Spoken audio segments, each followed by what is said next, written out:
Hi friends, मैं नाम सूर्या है और आप देख रहे हैं बॉलीवुड क्रेजीज। आज मैं बात करूंगा फोर्स 2 के रिव्यू के बारे में। सबसे पहले मैं आपको ये बता दूं कि मैंने मूवी अभी तक नहीं देखी है, सिर्फ रिव्यूज पढ़े हैं और करीबन करीबन 3 से 4 रिफर किए हैं वेबसाइट जहां पे मैंने रिव्यू पढ़े हैं और लाइव अपडेट्स देखी है ऑडियंस की। अभी तक जो चीजें सामने निकल के आई है वो मैं आपको बता दूंगा। फिल्म आज ही रिलीज हुई है और कहीं ना कहीं अभी तक की जो ओपनिंग है एक अच्छी ओपनिंग है। क्रिटिक्स ने भी बहुत अच्छा इस फिल्म को सराहा है। सबसे पहले इस फिल्म के स्टार कास्ट में बता देता हूँ, स्टोरी बेसिक जो बता देता हूँ जो मैंने अभी तक रिव्यूज में पढ़ी, उसके बाद बाकी चीजें बात करेंगे हम। तो कैरेक्टर्स जो है इस फिल्म में 3 से 4 लीड कैरेक्टर्स हैं। सबसे पहले जॉन इब्राहिम जो अपने वापस हाई ऑक्टेन अवतार में नजर आने वाले एससीपी यश वर्धन के, जो उन्होंने रोल प्ले किया था 2011 में सेम फोर्स में जब उनकी फिल्म रिलीज हुई थी, जहां पे जेनेरल डिसूजा उनके साथ है। इस फिल्म में सोनाक्षी सिन्हा है और दूसरी कैरेक्टर जिसे आपको पता है सोनाक्षी सिन्हा इस फिल्म में के का रोल प्ले कर रही है, जिसका नाम के है। और तीसरा रोल प्ले कर रहे हैं ताहिराज बसीन, जिसको आपने मर्दानी में देखा होगा एज ए एंटीगोनिस्ट यानी एज ए विलन देखा होगा। वो ताहिराज बसीन इस फिल्म में रोल प्ले कर रहे हैं एक विलन का और उनका नाम है शिव शर्मा। तो 3 कैरेक्टर्स मैंने आपको बता दिया। चौथा कैरेक्टर है नरेंद्र शर्मा इस फिल्म में रॉ एजेंट के हेड का रोल प्ले कर रहे हैं। तो कुछ ज्यादा कैरेक्टर्स नहीं है लेकिन फिल्म बहुत इंटरेस्टिंग और एक्साइटिंग है। तो ये 4 कैरेक्टर्स मैंने बता दिया। अब फिल्म के टैगलाइन पे जाऊंगा, फिल्म के जो टाइटल है उस पे जाऊंगा।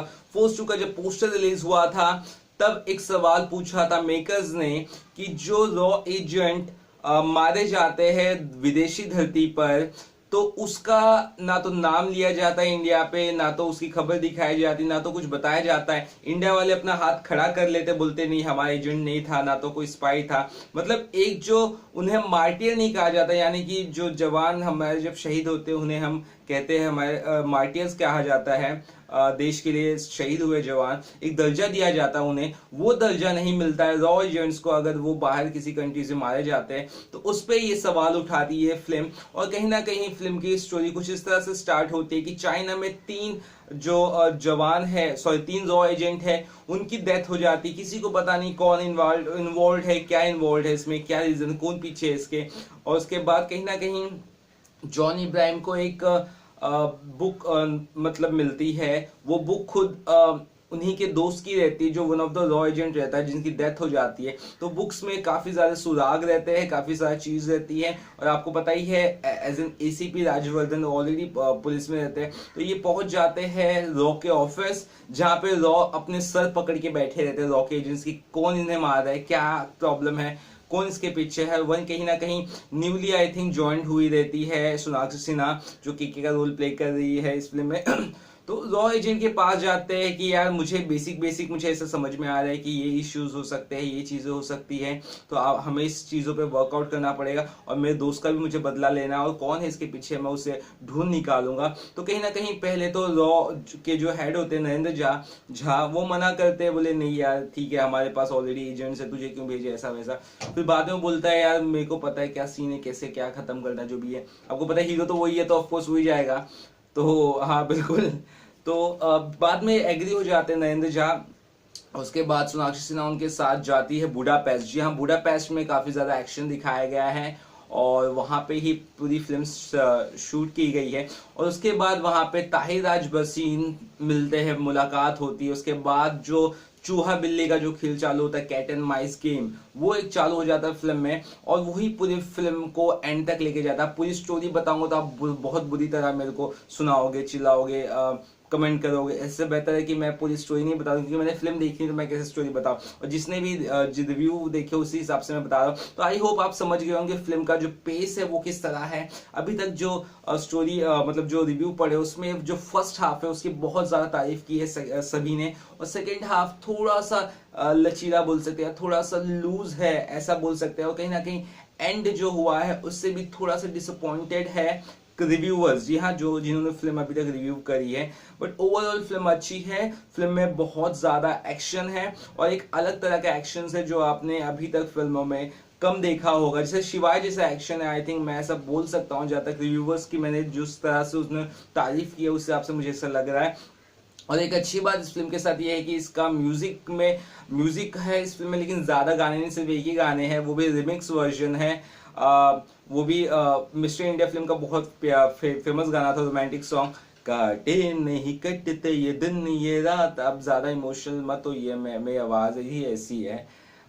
तो ये गाना एक रिमिक्स वर्जन में है बस। इसके अलावा आई थिंक रंग लाल एक गाना है, वो आई थिंक थीम सॉन्ग में कहीं ना कहीं रिलीज किया था। एक पेट्रियोटिक टच देने की कोशिश की थी सोनाक्षी सिन्हा और जॉनी इब्राहिम ने इस फिल्म को। तो राम संपत का म्यूजिक जस्टिफाई करता है, ज्यादा गाने नहीं है, वो अच्छी बात है क्योंकि एक सीरियस मूवी है। सीरियस मूवी में गाने ज्यादा ना हो तो मेरे ख्याल से बेहतर है। अगर गाने हो भी तो पेट्रियोटिज्म पे हो, जिस तरह से लाल रंग है तो एक अच्छा भी लगता है। तो गानों की ये बात हुई, गाने अच्छे हैं और डायलॉग्स भी अच्छे जहां तक पता चला है।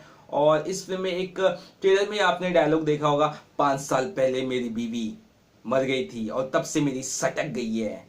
थोड़ा सा शिव उसका सिंघम वाला फीलिंग आ रहा है, बट वैसे ही ये डायलॉग है। जॉन इब्राहिम जब गुंडे को बोलते हैं ये डायलॉग और उसके बाद गुंडे को बहुत बुरी तरह बजाते हैं, यानी कि मारते हैं। तो डायलॉग्स वाइज अच्छी फिल्म है। और एसीपी राजवर्धन के रोल में माशाल्लाह जॉन इब्राहिम मस्त हंक और लग रहे और जच रहे हैं। और सोनाक्षी सिन्हा अपना एक अच्छा किरदार निभा रही है। एक दो फिल्मों से उनका जो स्ट्रॉन्ग वुमेन वाला रोल है वो नजर आ रहा है हमें। अकीरा में भी उनको देखा था फाइटिंग करते हुए, इस फिल्म में भी वो कुछ लोगों को अच्छी खासी धुलाई करती नजर दिखाई देगी, धोबी पछाड़ मारते हुए नजर आएंगी सोनाक्षी सिन्हा। तो एक अच्छा रोल है। ताहिराज बसीन का भी काफी तारीफ करनी पड़ेगी क्योंकि कहीं ना कहीं ताहिराज बसीन का और जिस तरह से उसके बाद दोनों ताहिराज बसीन, जॉन इब्राहिम और सोनाक्षी सिन्हा के बीच में जो भागा दौड़ी होती है, जो फाइटिंग होती है, वो one of the best scenes है इन फिल्मों। इस फिल्म का ऐसा समझ में आ रहा है। लेकिन लोगों का कहना है कि जो अभी तक रिव्यूअर्स हैं उनका कहना है कि अगर आपने मर्दानी में उनका रोल पसंद किया है तो आपको उनका ये रोल थोड़ा सा कम लगेगा as a performance wise, but overall एक अच्छी फिल्म है। और रेटिंग्स की अब मैं बात करूँ, जो रेटिंग्स दी गई है सभी रिव्यूअर्स ने, तो मैं आपको एवरेज रेटिंग बता देता हूँ। किसी ने 3 दिया है, 3 स्टार दिया है, किसी ने 3.5 स्टार दिया है। तो करीबन 3 स्टार आप पकड़ के चलिए कि इस मूवी को मिलने वाले हैं। अभी तक रिव्यूज के हिसाब से बता रहा हूँ, और आने वाले दिनों में जो भी रिव्यूज आएंगे तो मैं आपको जरूर बताऊंगा।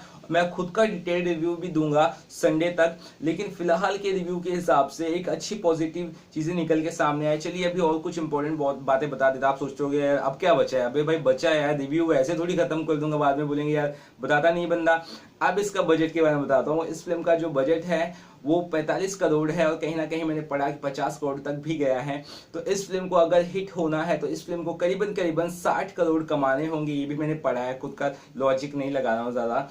तो अच्छी बात है, 60 करोड़ इस फिल्म को कमाने पड़ेंगे। और मैंने जैसे ही इस फिल्म का ऑलरेडी प्रेडिक्शन किया है बॉक्स ऑफिस कलेक्शन का, मैंने ज़्यादा नहीं किया, आपको पता ही है। मैंने आई थिंक 2 से 3 करोड़ तक का ही किया है क्योंकि डिमोनेटाइजेशन पॉलिसी है जो मोदी जी की चालू है, इश्यूज है लोगों को पैसे के, वो शायद दिक्कतें जरूर आएगी इस फिल्म को। लेकिन आई थिंक फिर भी मैंने अपने हिसाब से कम ही आंकड़ा बताया है। आई होप 1-2 करोड़ और ज्यादा कमा ले, बट मेरा 3 करोड़ के ज्यादा मैं आई थिंक नहीं बोल सकता। जिस हिसाब से इश्यूज चल रही, हिसाब से मूवी फ्लॉप हो रही, but I think word of mouth बहुत अच्छी इसको पब्लिसिटी मिलेगी। और जिस तरह से फ्राइडे के बाद सैटरडे या संडे का कलेक्शन होगा वो अच्छा ही कलेक्शन होने वाले इस फिल्म के लिए। अब बात करते हैं एक और इम्पोर्टेंट पहलू पे, वो है कि आपने पहली बार अगर देखा होगा फोर्स 2 तो आपने देखा होगा जॉन इब्राहिम 150 किलो की बाइक ऐसे उठाते हैं और ऐसे फेंक देते हैं। नहीं, इस बार नहीं फेंकते उठा के, इस बार कार है भाई और कार का वजन है 1580 किलो।